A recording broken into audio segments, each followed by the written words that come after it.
Salut à tous, aujourd'hui dans cette vidéo on va analyser ensemble l'entreprise Adobe et d'ailleurs on va regarder plus particulièrement les derniers chiffres qui sont sortis il y a quelques jours et dans cette vidéo on va regarder déjà dans un premier temps aussi le business model de l'entreprise, quelle est la croissance future pour Adobe, l'analyse chiffrée, on va regarder bien évidemment ce qui est sorti les trimestres précédents, est-ce que Adobe a un moat, c'est-à-dire un avantage concurrentiel durable, et puis à la fin de la vidéo je te dirai si l'action m'intéresse et on va regarder ensemble la valorisation de l'action.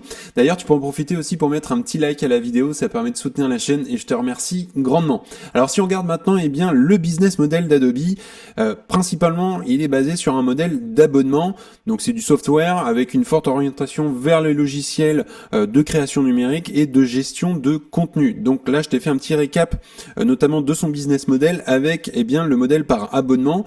Donc Adobe a migré d'un modèle de licence perpétuelle à un modèle d'abonnement et ça je pense que c'est vraiment très très bien, avec notamment sa suite Adobe Creative Cloud, et les clients paient des frais mensuels ou annuels pour accéder tout simplement à ces logiciels, et le modèle par abonnement est vraiment sécurisant dans un sens. Et donc ce modèle assure des revenus récurrents et prévisibles forcément, notamment il y a Adobe Creative Cloud, on en a parlé, avec Photoshop, Illustrator, Premiere Pro, After Effects, etc. pour les créateurs de contenu. On a également Adobe Document Cloud qui est axé sur la gestion de documents numériques et aussi notamment Adobe Acrobat et Adobe Sign. Et puis enfin, on a Adobe Experience Cloud qui est un outil de gestion et d'analyse de l'expérience client.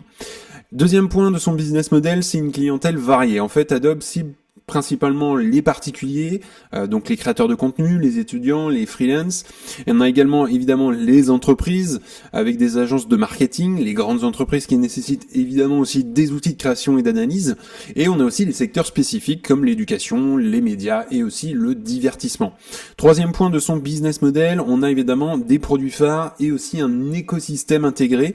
On a les logiciels d'Adobe qui sont souvent d'ailleurs complémentaires. Par exemple, on a Photoshop qui s'intègre aussi avec Premiere Pro ou After Effects, et ça encourage les clients à adopter plusieurs produits dans l'écosystème forcément.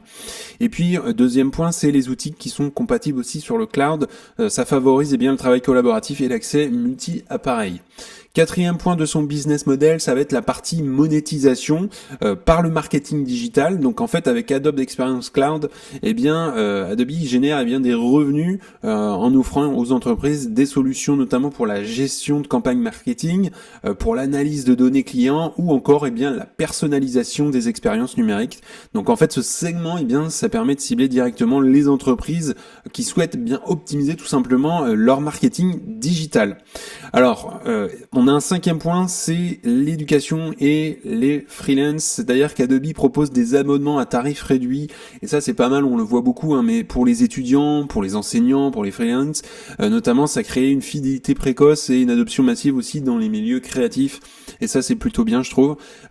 Autre point de son business model, on a l'aspect marché secondaire avec marché de contenu, c'est-à-dire concrètement en fait Adobe génère aussi des revenus via des plateformes comme Adobe Stocks. On a aussi une bibliothèque de contenu, donc photos, vidéos, graphiques, etc. que l'utilisateur peut tout simplement acheter ou vendre. Et puis septième point, c'est l'aspect internationalisation. Donc Adobe est présent dans plus de 40 pays quand même dans le monde avec des prix aussi adaptés aux différents marchés forcément. Et ça renforce son adoption aussi à l'échelle mondiale, et ça c'est très bien qu'il soit exposé dans le monde entier, boîte américaine quand même. Et donc, si on regarde un petit peu les chiffres clés, on a des revenus récurrents. Par exemple, en 2024, une large majorité des revenus d'Adobe proviennent des abonnements, forcément. Et puis, l'aspect diversification, bien qu'historiquement centré sur les créateurs, notamment, on l'a dit au début, l'entreprise s'est diversifiée aussi dans le marketing numérique et la gestion documentaire pour les entreprises. Donc, en fait, ce modèle a permis à Adobe de devenir forcément un leader incontesté dans le domaine des logiciels créatifs, tout en s'implantant solidement dans les solutions d'entreprise aussi, et puis le marketing numérique récemment. Donc là, on a plutôt, je trouve, en regardant ça, un beau business model, et l'aspect avec modèle par abonnement me plaît bien. Alors, si on regarde maintenant la croissance future pour les années à venir, qu'est-ce qui va se passer dans l'entreprise ? Quelques prévisions de croissance, notamment Pour 2025, Adobe prévoit un chiffre d'affaires compris entre 23,3 et 23,55 milliards de dollars pour l'année 2025. Donc on va regarder tout à l'heure, on comparera d'ailleurs aux autres années, et ça représente une croissance en fait estimée de 8 à 10%, légèrement en fait inférieure aux attentes des analystes qui eux espéraient plutôt une croissance d'environ 11%, on est un petit peu en dessous. Deuxième point en termes de croissance prévue, ça va être l'intégration aussi de l'intelligence artificielle. Adobe évidemment l'intègre dans ses logiciels et il mise sur l'IA générative, notamment avec son outil Firefly, intégré directement en fait dans les solutions de Photoshop, Adobe Experience Cloud par exemple. Et les analystes aussi s'interrogent sur la rapidité de monétisation des investissements dans l'IA. En fait, si l'IA est adoptée rapidement par les entreprises, ça pourrait forcément accélérer la croissance d'Adobe dans le futur. Troisième point en termes de croissance, c'est avec un marché cible. En fait, Adobe continue de se positionner dans des secteurs en forte expansion, notamment comme le marketing digital, on en a parlé tout à l'heure, les outils d'expérience client qui sont prévus notamment pour croître à un rythme annuel de 15% à l'échelle mondiale, et ça c'est pas mal du tout. Autre point, donc déterminant pour la croissance d'Adobe, ça va être l'adoption des abonnements. Donc avec un modèle de revenus récurrents, par exemple avec Creative Cloud ou Experience Cloud, Adobe continue de bénéficier de revenus stables et croissants. Ils peuvent aussi augmenter leur abonnement au fur et à mesure. Et puis deuxième point, c'est l'expansion internationale. L'entreprise cible les marchés émergents où le potentiel de croissance est encore plus élevé, on le sait, notamment avec pourquoi pas la partie asiatique. Et puis autre point, ça va être l'innovation constante, puisque les mises à jour régulières forcément et les intégrations avec des technologies émergentes comme notamment l'intelligence artificielle, ça permet à Adobe de rester compétitif et de toujours se dépasser et d'avancer. Alors, aussi quelques points, quelques défis à relever, notamment ça va être la concurrence accrue. Forcément, Adobe fait face aussi à des rivaux comme Canva qui prend de plus en plus de place aussi, Figma qui a récemment été acheté par Adobe notamment, ou encore des solutions basées sur l'IA de Microsoft et de Google bien évidemment, et on peut faire pas mal de trucs d'ailleurs avec ChatGPT ou encore Gemini en termes de création. Donc ça à surveiller, mais Adobe reste quand même un beau leader aujourd'hui. Et puis il y a aussi les attentes des investisseurs, puisque les projections pour 2025, bien qu'encourageantes, ont quand même déçu certains investisseurs qui attendaient une accélération plus rapide de la croissance pour l'année prochaine. On a eu les résultats, on va regarder après tout à l'heure. Et donc en termes de vision long terme, c'est là qu'il faut se projeter, malgré une légère décélération des prévisions à court terme. C'est que l'année prochaine, Adobe va pas décéder l'année prochaine, bien évidemment. C'est une entreprise qui reste vraiment bien positionnée pour une croissance durable, notamment grâce à son écosystème qui est solide. On a une clientèle aussi fidèle, et puis on a aussi son orientation vers des marchés technologiques et en expansion aussi avec l'intelligence artificielle et le marketing digital. Donc là, on a une boîte qui est encore bien de la croissance à venir. Alors, petit instant publicité, notamment si tu souhaites avoir accès à You Can Invest App, c'est le premier lien qui est dans la description, et donc dans ton espace membre, tu auras accès notamment à ma watchlist avec mes objectifs de prix. Tu auras accès également aux best stocks et les meilleures actions à détenir dans ton portefeuille. Tu auras également accès à un discounted cash flow pour estimer le juste prix à payer. Également, le plus, c'est accéder à une communauté privée d'investisseurs, et puis enfin, tu auras accès aussi à des appels vidéo illimités pour qu'on puisse analyser ensemble ton portefeuille. Ça peut être une action par les bourses de manière générale, et donc ici c'est bien l'accès que tu auras dans ton espace membre, et c'est le premier lien en description. On continue donc avec les chiffres d'Adobe. Donc si on regarde l'entreprise aujourd'hui, elle cote à 461 $. Donc ici on a eu les résultats notamment le 11 décembre 2024, on était à 549, donc voilà, elle a pratiquement perdu 100 $ au moment où je fais la vidéo, et on a fait quand même un moins 16% à cause notamment des résultats trimestriels. Alors si on regarde depuis le début de l'année pour Adobe, c'est un peu mitigé quand même depuis janvier 2024. On a commencé l'année à 580 et on finit l'année en moins par rapport au 1er janvier. On est quand même pas mal baissé, on était à un point plus bas qui était à 439, peut-être qu'on va y retourner, mais elle a fait, j'ai envie de dire, un peu du surplace. Alors par contre, si on commence à se mettre sur 5 ans, c'est une entreprise quand même qui a eu une performance de à peu près 40% en 5 ans. mais elle tourne un petit peu en rond. On voit quand même, on a eu le creux notamment, enfin on a eu une belle baisse d'opportunités aussi d'ailleurs en 2022. Et si on regarde sur un plus long terme, on voit quand même que c'est une belle boîte qui a connu des moments un petit peu difficiles, notamment en 2021-2022, mais comme à peu près toutes les boîtes à ce moment-là, c'était un peu compliqué au niveau technologique, notamment il y avait pas mal d'opportunités. Alors si on regarde bien Adobe un peu plus dans le détail, donc pour une entreprise qui cote quand même à 460 $ à peu près, on a une belle capitalisation boursière et si on regarde déjà un petit peu le bilan de l'entreprise, donc aujourd'hui, si on regarde les espèces et équivalents de trésorerie, c'est une entreprise qui accumule quand même, faut le souligner, de plus en plus de cash dans l'entreprise. Donc ça, on a quand même une belle entreprise ici. Si on regarde également, la dette totale, c'est une entreprise qui a pas mal réduit sa dette, notamment au dernier trimestre, et ça, c'est plutôt appréciable. Et c'est à applaudir quand même.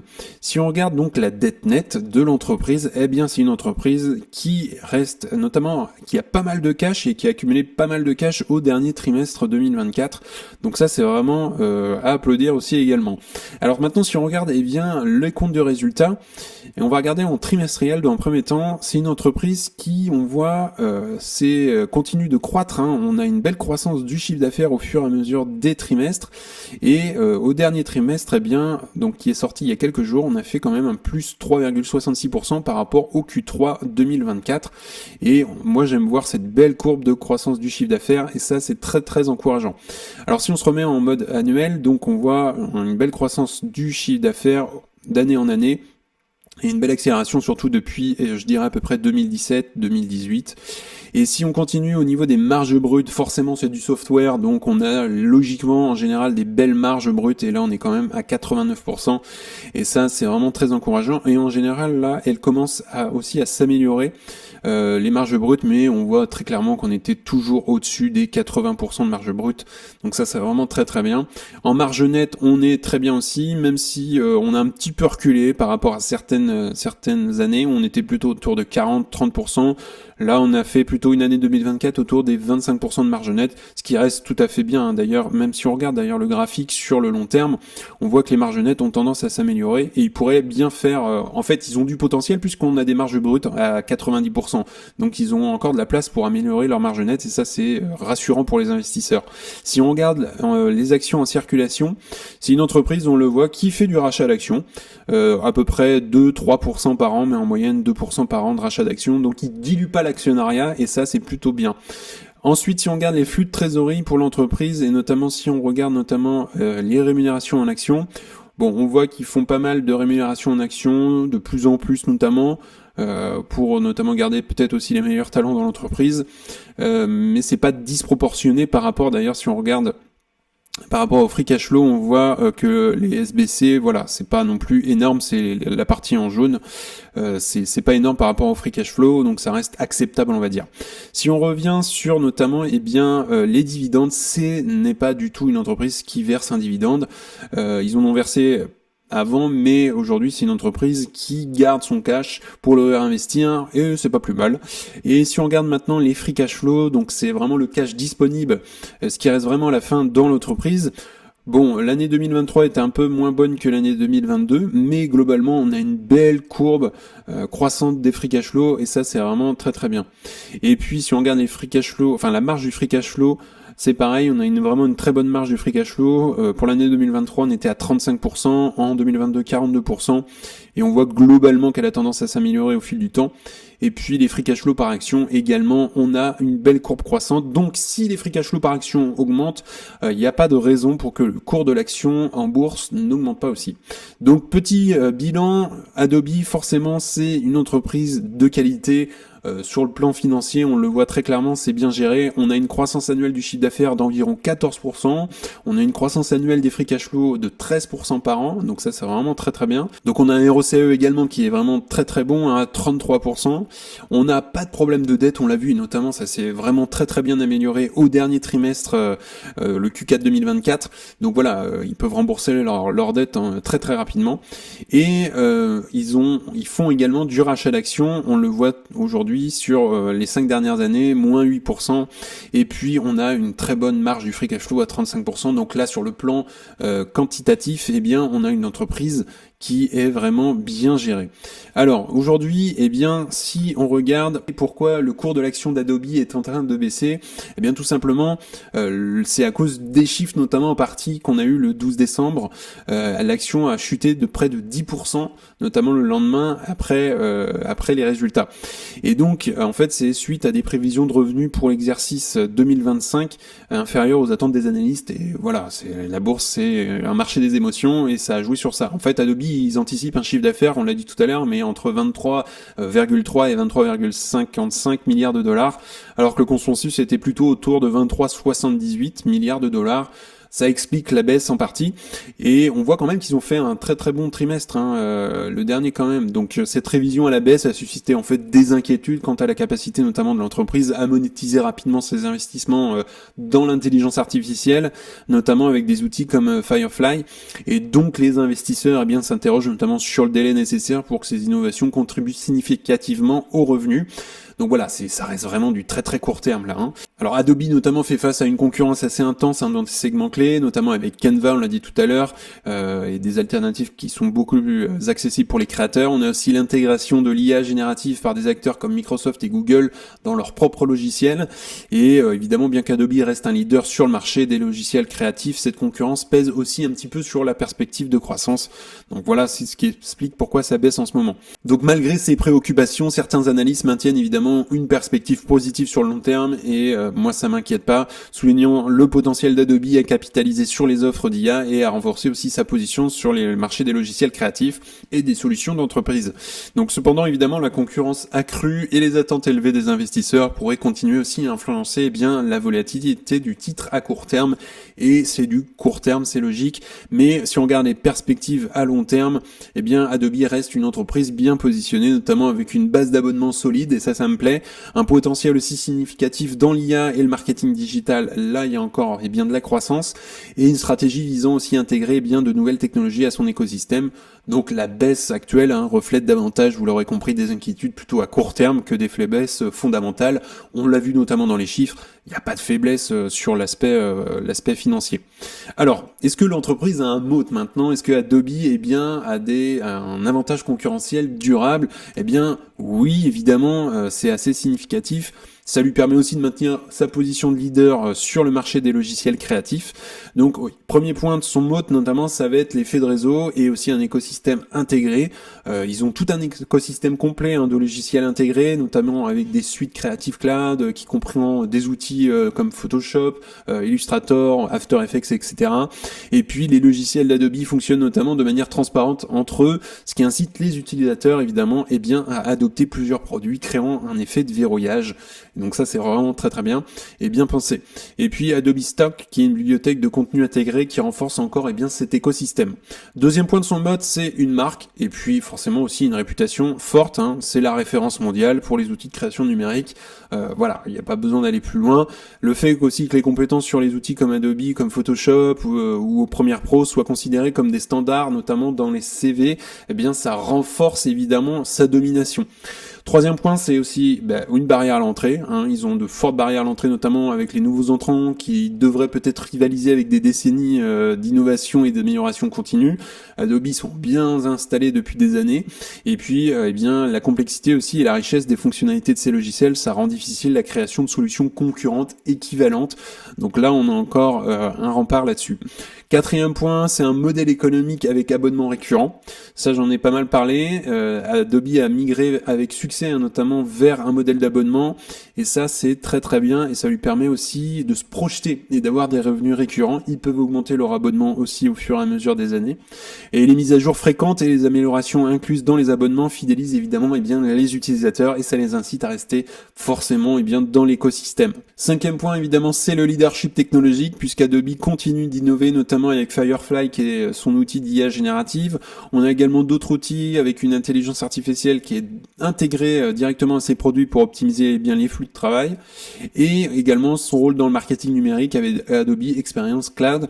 Donc voilà. Et puis il y a un effet de verrouillage des utilisateurs. Une fois qu'un utilisateur ou une entreprise d'ailleurs adopte les produits Adobe, il est coûteux d'ailleurs en temps et en argent de migrer vers d'autres outils en raison notamment de la complexité des logiciels, la nécessité aussi, faut y penser, de former les équipes, de nouveaux outils, et puis aussi l'intégration des workflows qui dépendent fortement des produits d'Adobe. Et puis, 7e point, c'est cet avantage aussi sur le marché professionnel, puisque Adobe a une clientèle B2B solide avec des entreprises, agences et aussi des gouvernements, utilisant ces produits à grande échelle, ce qui lui offre évidemment une stabilité que de nombreux concurrents ne peuvent égaler. Donc on a l'innovation dans l'intelligence artificielle. Adobe évidemment investit fortement dans l'intelligence artificielle, notamment pour automatiser des tâches complexes. Ça lui donne un avantage technologique qui est difficile aussi à égaler, surtout dans le contexte actuel où l'IA transforme le secteur. Donc conclusion, évidemment, Adobe possède un mode solide, notamment grâce à son écosystème intégré, sa réputation et sa capacité d'innovation constante. Il y a de la concurrence, faut pas l'oublier, ça existe. Il y a Canva, notamment pour les créateurs amateurs.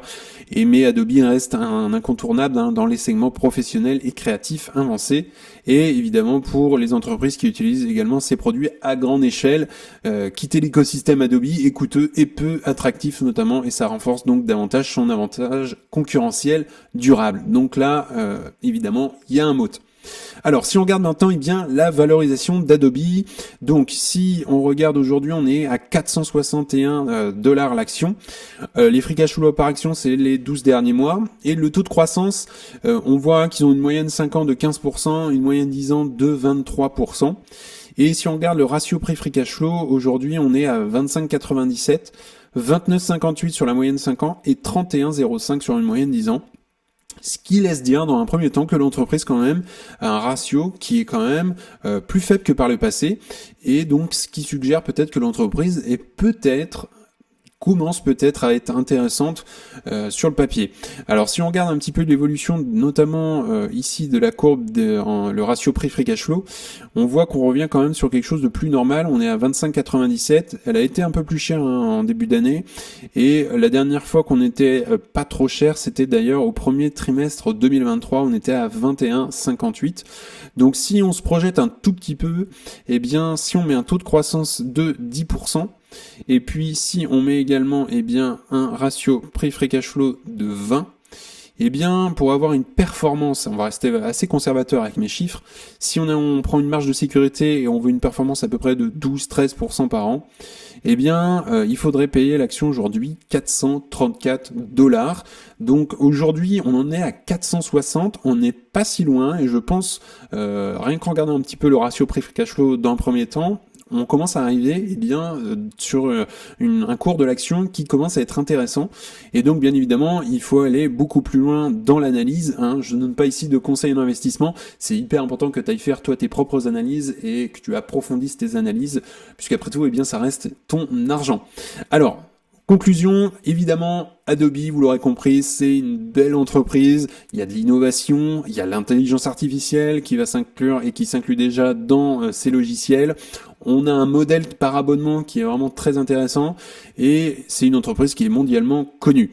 Pas de problème de dette, on a une bonne croissance des free cash flow, on a un très bon ROCE, donc là on a une entreprise bien gérée financièrement.